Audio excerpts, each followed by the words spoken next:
Welcome to the June 2024 CIECA webinar, What the Collision Industry Needs to Know About the Unauthorized Use of Its Data.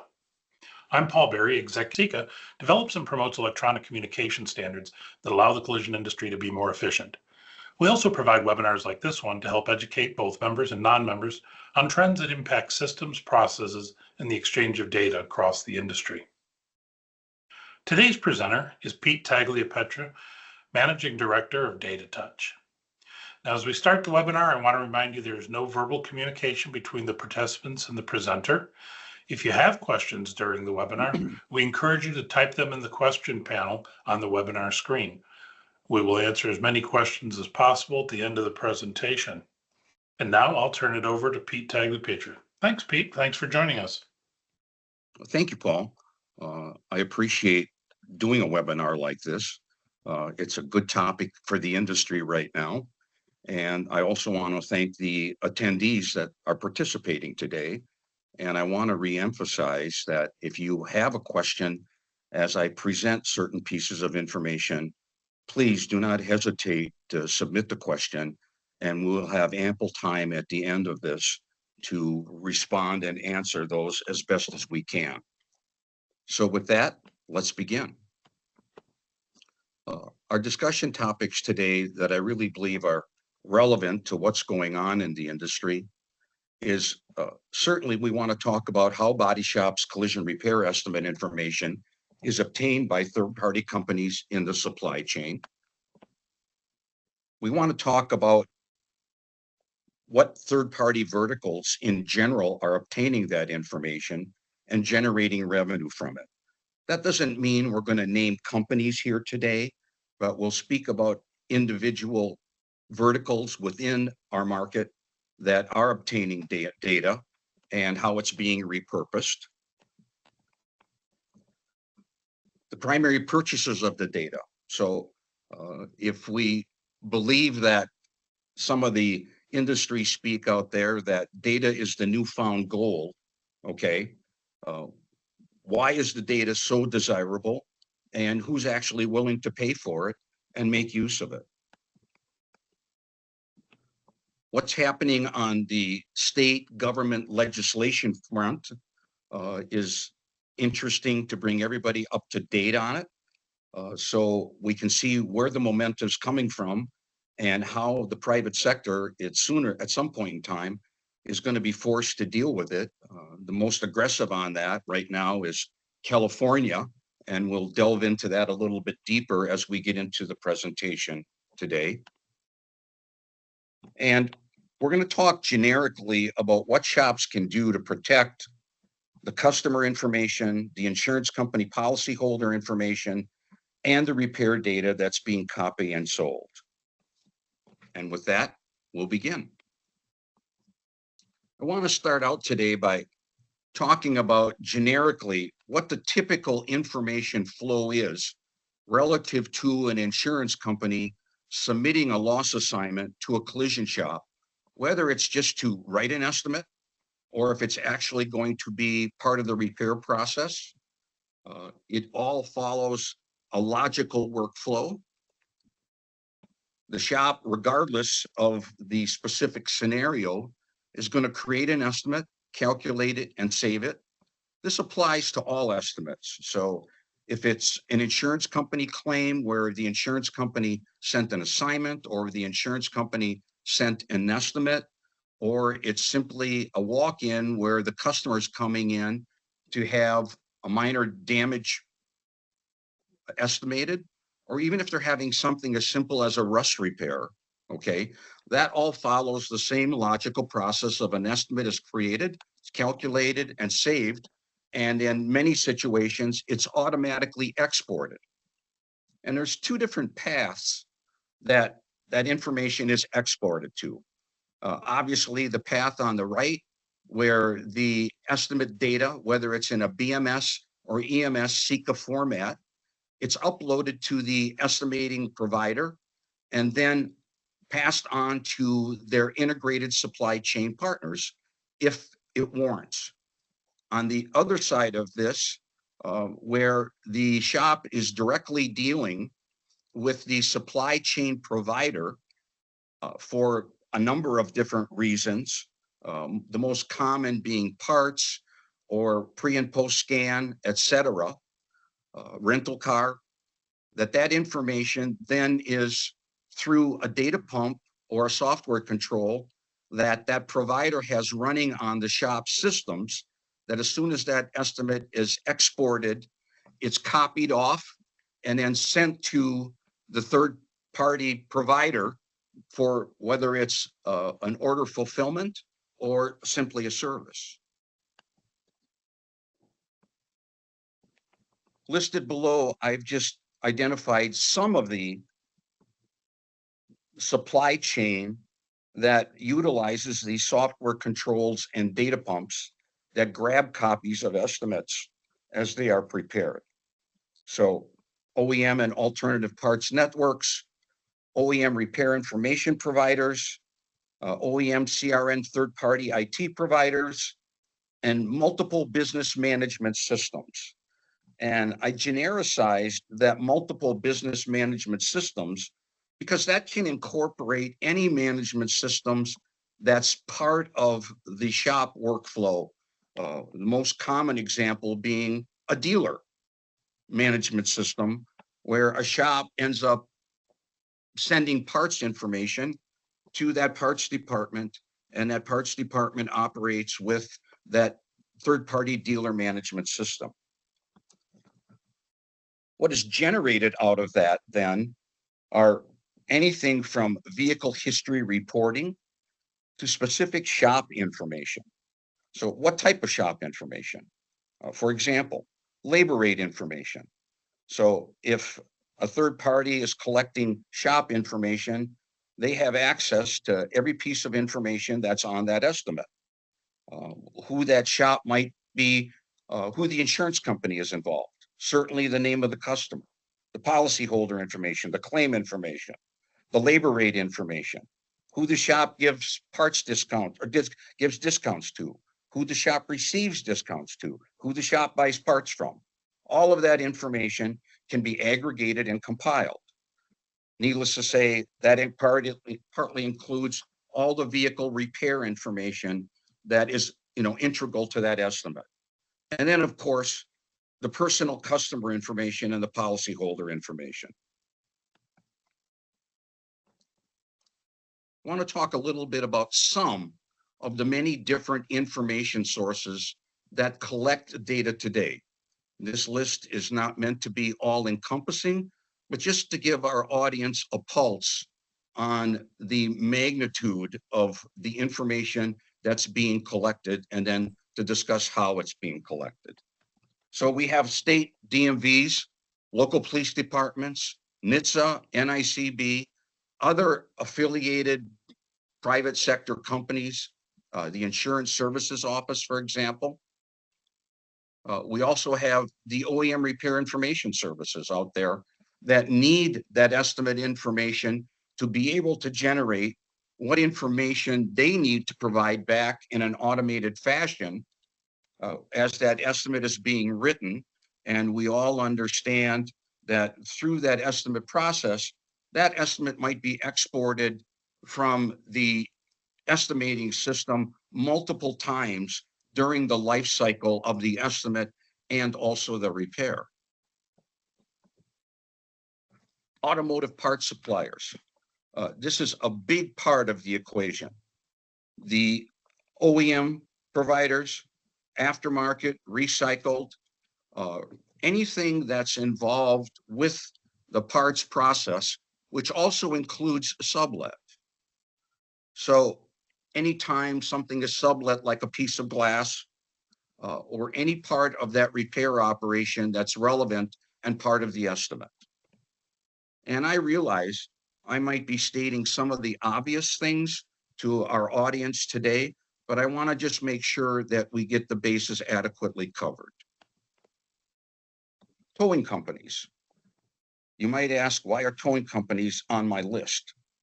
Well, towing companies are on the list because when they are dispatched to an accident site, the towing companies in today's world will take photographs of the damaged vehicles.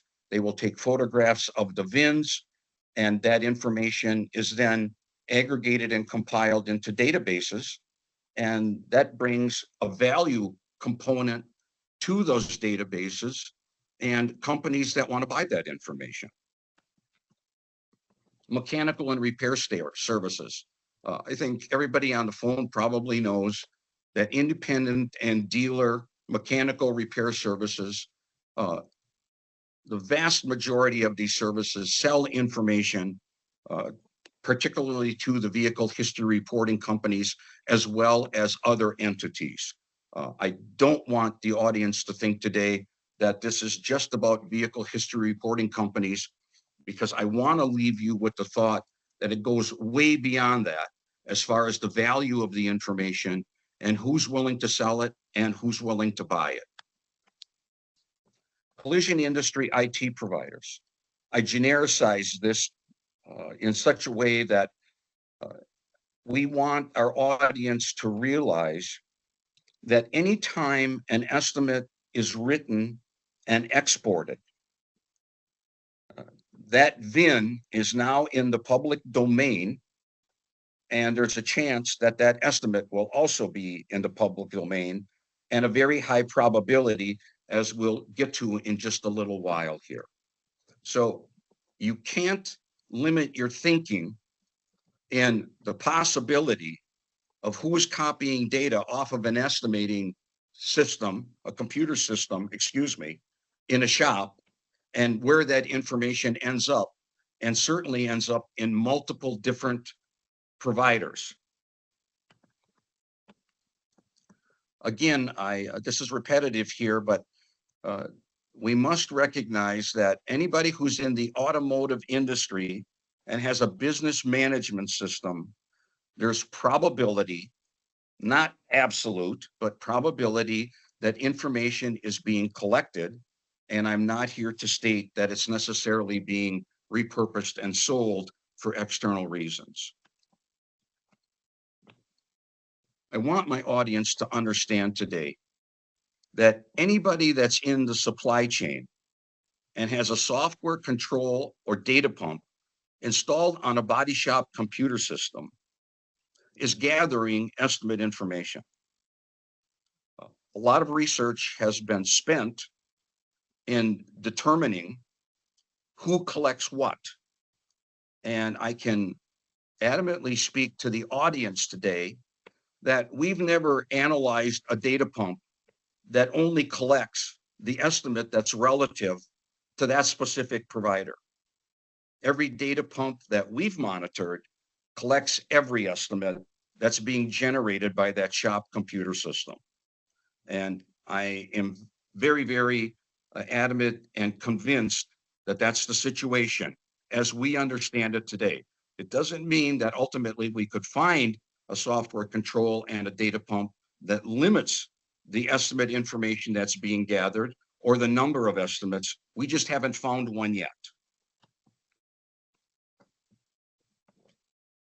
Who can buy the customer information, or who may buy it? Okay.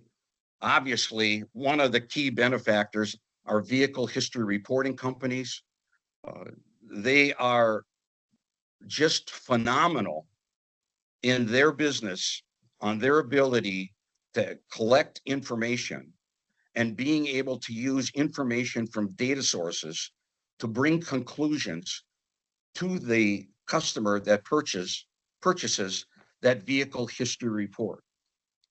One of the examples I just used at a recent industry conference is I talked about how a shop can generate just a parts list, and the towing company submits photos of the estimate and VIN.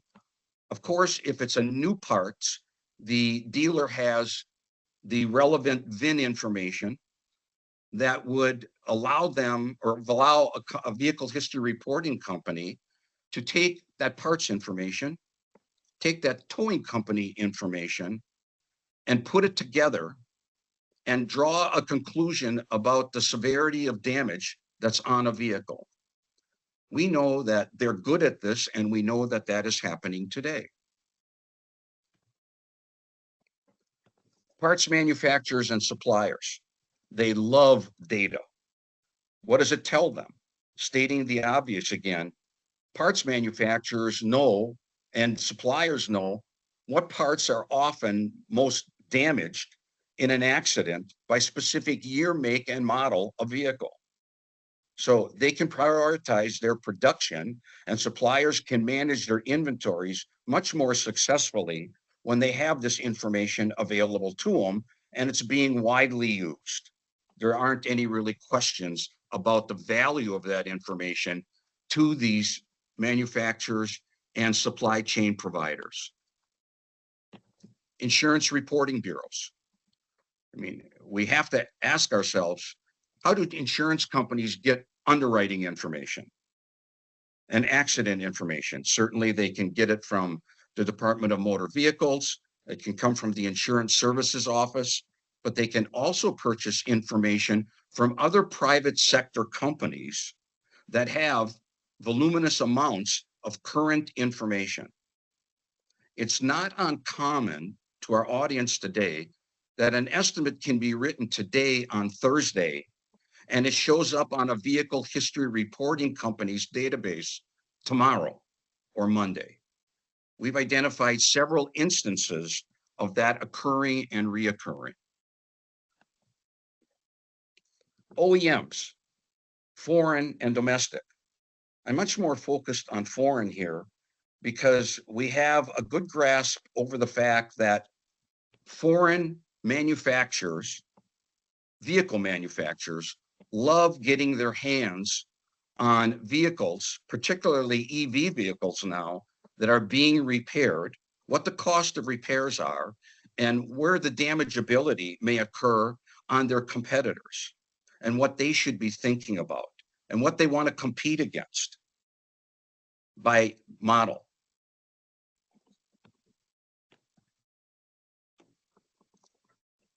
Information database resellers. What do we mean when we talk about information database resellers? I'd like to give our audience today some examples. Body shop lists. I, for one, get emails every week that says, hey, would you like to buy this body shop list of over 30,000 body shop names and addresses? Now, should I imagine that they go out and search the internet, Google one by one, or by location or by metropolitan area and come up with those lists? That's a heck no. Okay. They're able to secure that information from companies that have all of this estimate information, that have the name and address of the body shop on it because the body shop filled it in. Customer and insurance policyholder lists. When we get into an example here, we're going to show you how one company is able to demonstrate that they have 86% of all of the estimates that are written on any given day and what information they have. Needless to say, it includes the customer information, the insurance company information, the claim information, as well as several pieces of information relative to parts in the example that we have for you today. Another information opportunity is within the industry to collect OEM and alternative parts procurement information by zip code. So a supplier knows exactly what shops are buying what parts and where they're buying them, and better manage their inventory by warehouse location or simply a jobber site. Vehicle market share by zip code. So companies can understand who's buying vehicles and where. I looked at a map just this week that showed me by number the number of trucks by manufacturer that's being purchased by the general public for all 50 states. So I could see who the largest supplier was by OEM, whether it was Ford, GM, Toyota, or Dodge, and what states they dominated in. Now, again, I want us to use our imagination on the number of different ways that marketing companies can gather that information and then repurpose it and share it for their internal value. Vehicle repairability and severity, very valuable information in some verticals. I mean, this is incredibly valuable to insurance companies as it becomes part of their rating system. But from a competitive standpoint, I want to leave you with the thought that it's also readily available for abuse and for being nefariously repurposed when it shouldn't be.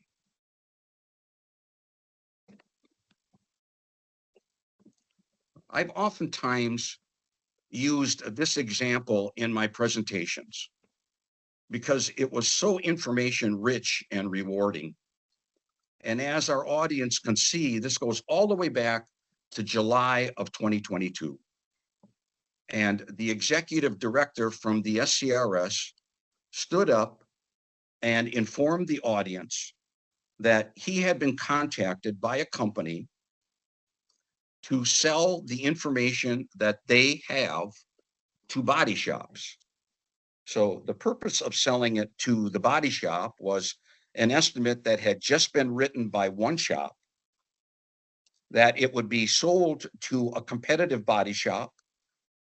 That shop could contact the customer and do what they could to sell their collision repair organization in the repairing of their vehicle. So I don't want to read to you what these lines say under the topic and illustration, but all of you can see that here the situation is, Pete's Auto Body wrote an estimate, did the best they could to sell that vehicle owner on the repair. And then that information goes into the public domain. And now another shop can look at it, call the customer, promise it to do it for less by way of example, or any other number of different reasons, and gain a jump start on the whole competitive element of selling against the body shop that actually spent time with the vehicle, writing the estimate, blueprinting it, and then speaking with the customer and investing their time. So here's the information that this company said they could provide. 138,000 quotes a day. Here's the information that they can provide. So you can see they have the customer's name, middle name, last name, the address, the city, the state, the phone number, the email, phone number 80% of the time. Immediately below that, you can see insurance company and body shop data. And I segmented it off here. So we know exactly who the insurance company is. We know exactly who the body shop is. And we've got all of this information about the vehicle, where the accident occurred, and specific year, make, model, mileage, etc. This company also promoted parts data. So they are able to provide the part number, the interchange number for recycled parts, the part description, and I don't need to read this list for the audience. You certainly can view the screen and take away what I feel is just an egregious example of how information taken from a shop was nefariously misappropriated and being resold to sell against that particular shop. I think this is just an abysmal situation. Moving on. It is important for all of us to recognize that the governments are starting to step in. Some of us may be familiar how aggressive Europe has gotten with protecting information. And here, while we've not been successful, or the federal government has not been successful with federal legislation, the states certainly are stepping up. And these state governments that are listed on my screen here today have enacted data privacy laws, the most aggressive being California to this point. We know of 7 other states that are currently in the process of trying to enact similar legislation. So we see the momentum growing for the state governments to understand the importance of protecting their customer information. For example, in California, when you read the legislation, the vehicle owner does have the right to request that the body shop opt out of sharing their personal information with any of the supply chain or whoever the estimate is shared with.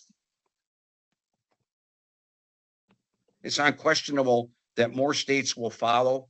I think we're at the very early stages of all of this legislation, and it will continue to grow as the issue becomes more salient across the industry. These are just recent article clips that I thought I would share with our audience today to support our discussion. This information is readily available online for those of you who haven't seen it, if you so desire to go in and research it. This is a real interesting one that I found just recently.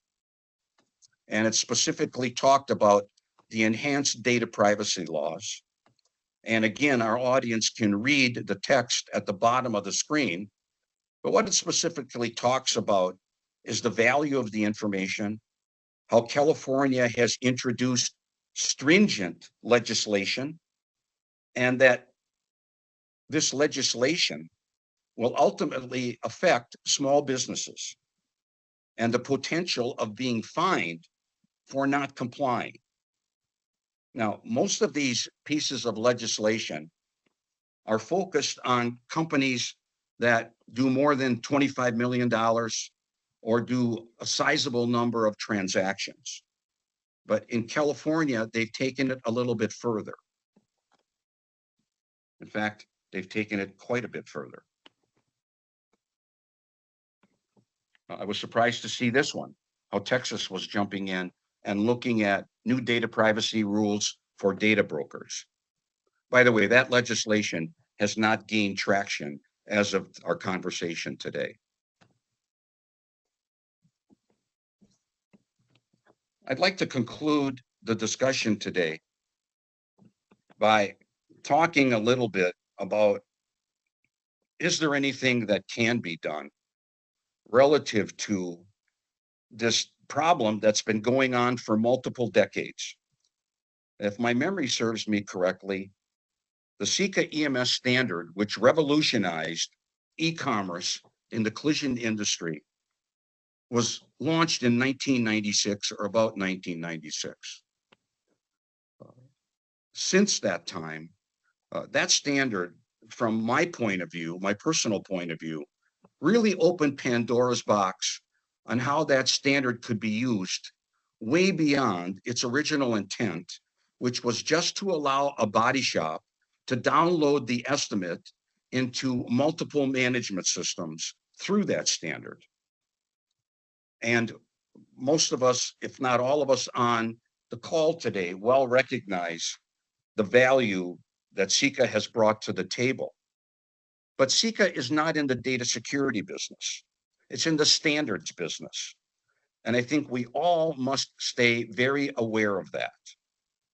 And up until this point, and more recently, there really hasn't been any software tools available that assist shops and insurance companies from protecting that personal confidential information, commonly referred to as PI, and repair data. We go back to the slides that I showed you about how this one company was selling information to other body shops to take that business away from the body shop that wrote the estimate. So we can notify the audience today or state, excuse me, that tools are slowly becoming available. And the way they're unfolding is we now have multiple companies that are starting to remove personal customer information and policyholder information before it's being copied through a software control and a data pump. These are relatively new product launches, but for those of you who are interested, you can research and determine what is available to you and whether or not these items or these products fit your need. The second thing that's happening is protecting the shop from sharing all of the estimates with each supply chain or IT provider that has a software control or a data pump running. As I mentioned earlier in my discussion with you today, that we have yet to meet a data pump that doesn't grab every estimate that that shop or multiple shop organization generates. So they have a copy of every iteration of that estimate from the very initial estimate through the final estimate. And that information, again, being aggregated, compiled, and then managed to be segmented off and sold to different interested purchasing parties. So we are now getting to the point where we can control just the estimate that is relative to that supply chain provider and prevent them from copying every estimate that they simply don't need, but they want. Equally important is the ability to segment the actual estimate repair line information so that only the needed data that the supply chain provider needs to fulfill the transaction is needed. For example, if I'm a parts provider, whether it's OEM, alternative, or recycled, why do I need the labor hours? Why do I need the labor rates? Why is it necessary to share that information? And quite frankly, it's not. What that parts provider needs are the parts lines or the lines of the estimate that specifically relate to parts replacement, search, and possible procurement. I think we're pretty much at with what I wanted to share with our audience today. Stacy, I don't know if you've received any questions, but before I close, I want to open it up and see if there are questions that we can answer. We don't have any questions right now, Pete. We did have interest whether the webinar will be recorded, which it will be, and posted on CIECA's website and YouTube channel later today. Pete, I'm wondering if you can share any advice, what the industry can do, how they can stay up to date about these changes, and you mentioned some actions they can take, but is there anything else that they can do to stay up with what's going on and protect themselves? I think, first of all, the Collision Industry Conference, some of us are members to that Collision Industry Conference. There is a data security committee that oftentimes provides updates and reports and brings in interesting speakers. That's one venue. Secondly, as these tools become available, if there is interest on the part of anybody in our audience today, you can do keyword searches that will get you to different opportunities that you may want to look at. So I don't need to state that Google is an incredible wealth of information, and it's just a matter of generating a search. Just for example, just data pump. I've never searched a data pump, but now it's triggered the thought that I should. Or protecting personal identifiable information, or protecting insurance company policyholder information, and see what comes up. As these companies become more recognized and their businesses grow, you will see them start appearing to the top of the search. I hope that answers your point, Stacy. Thank you. Thank you for the very informative webinar. I have one more slide. Yeah. And hey, if you Pete, ask Paul. Pete, before you Yes, move Paul. on real quick, we had a question. Do you believe that until popular estimating systems deprecate their EMS, BMS export process, the industry will continue to face data leaks such as ones you described today? I need to carefully word my answer. When an estimating provider states to the industry and publishes that they do not share their information, I find that very refreshing. So I would suggest our audience pay attention to see what information providers go out and in writing state they do not share their estimate information, or there's one estimating provider that emphatically states that they don't share their estimate information with vehicle history reporting companies. The issue also comes in where we have to remember that while the estimating provider may not share the information, but they also have integrated supply chain partners that get the information. So the information, while it may not come directly from the information provider, it can come second or third hand and be sold. So our audience can imagine that when a part search goes out, how many different entities get that part search? How many different dealers might get that part search? And whether or not, and I'm just hypothesizing here, that dealer has a certain management system that may sell some of the information. I'm not here to point the finger at anybody. I would really be remiss in doing that. But we have to think about all the possibilities and understand how prolific the problem is today and how we're going to start getting our arms around it. I hope I addressed the issue you presented, Paul. Thank you, Pete. Yes. Stacy, do we have any other questions? Well, we have one more that just came in. Can you share any doors to shut with each dissemination vehicle used? Stacy, you broke up a little bit and I apologize. Would you mind repeating the question? Sure. Can you share any doors to shut with each dissemination vehicle used? I'm not sure. I'm not sure I understand. What the person who was ask. I'm not sure what you meant. Any doors to shut is what I heard you ask. Am I correct? Yes. I don't know that I'm answering the question correctly to the attendee that asked.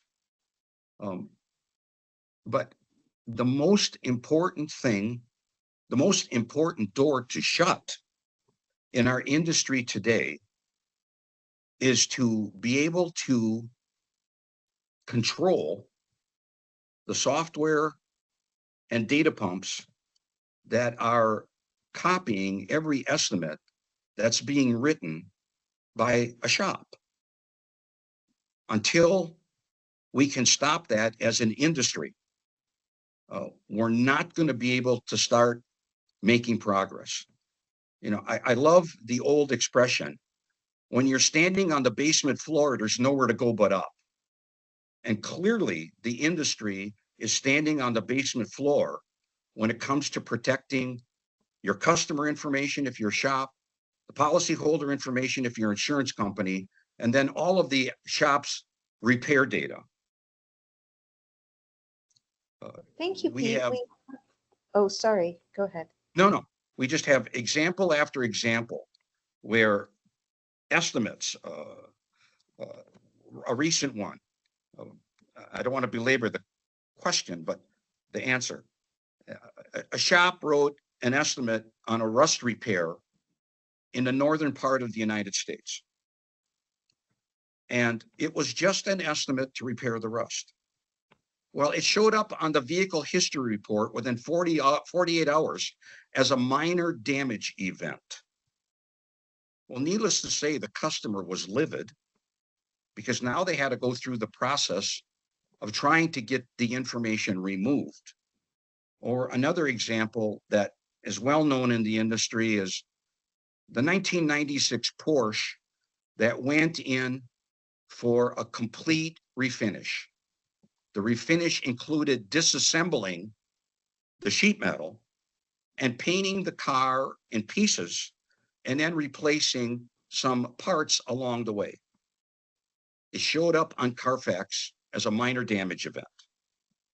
And how do we get our arms around that to stop it? So these, for sure, these customer pay estimates that really don't have any affiliation to actually being involved in an accident should not be showing up on the report. And I understand that these companies have a process to get those estimates removed, but it does take time to do that. Thank you. We do have a couple more questions. The first is, how do you stop data from being spread by each data accumulator? I need you to repeat it one more time, and I apologize for Sure, that. sure. How do you stop data from being spread by each data accumulator?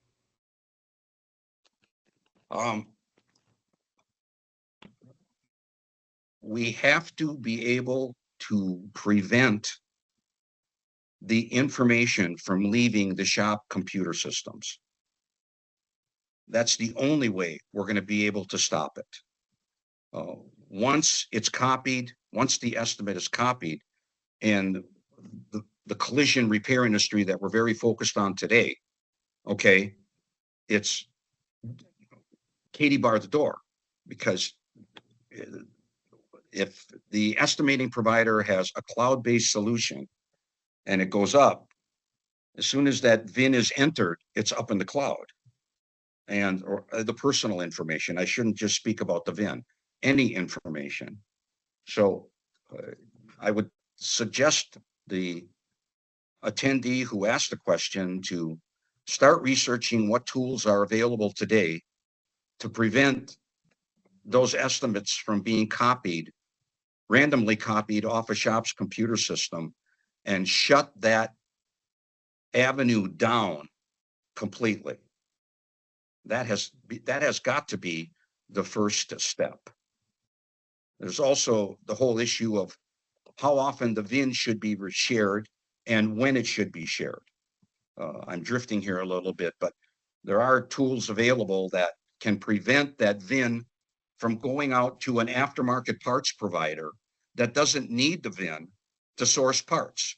They need the vehicle description. Thank you. We have another question. Is there a way to find out if my shop computer has a data pump that I'm not even aware of? Emphatically, yes.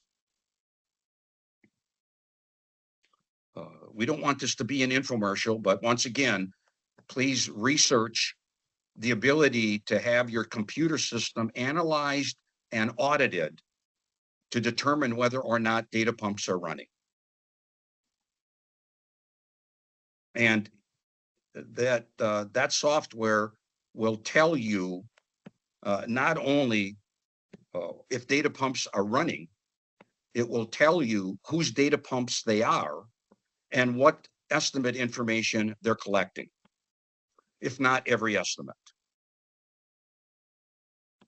So that technology and software is out there and available today. Good question. Great, thank you. Those are all the questions we have, Pete. Thank you. Okay. Well, thanks, Pete. Great information. And Pete, thank you for putting the slide up here, promoting the CIECA Connects conference, which will be in Detroit, Michigan, September 24th and 25th. We would invite all of you to join us there. It's a great conference. We have presenters from all segments of the industry. Our topic this year is the intersection of data mobility. There's a lot of information, great list of speakers. So please join us if you can. And with that, oh, go ahead, Pete. I'd like to make a plug for you. I'm obviously, my company is a strong advocate of CIECA. And I believe that anybody is interested in the topic today, that there's value in joining CIECA. And I would encourage people to at least look at that if they're currently not members. Thanks, Pete. And with that, Paul, I will sign off. I want to thank the attendees today for participating. I even want to thank you more for the good questions, and I appreciate the opportunity to answer them. Thanks, Pete. Appreciate you taking time. Just a couple people asked if this was recorded. Yes, this presentation has been recorded and will be available later today at CIECA.com. I'd also like to mention that there is AMI, Automotive Management Institute, has partnered with CIECA, and attendees of this webinar are eligible for credit towards a professional designation from AMI after taking a short quiz on their website. A link will be available on CIECA.com again later today. And with that concludes today's presentation. Thank you very much.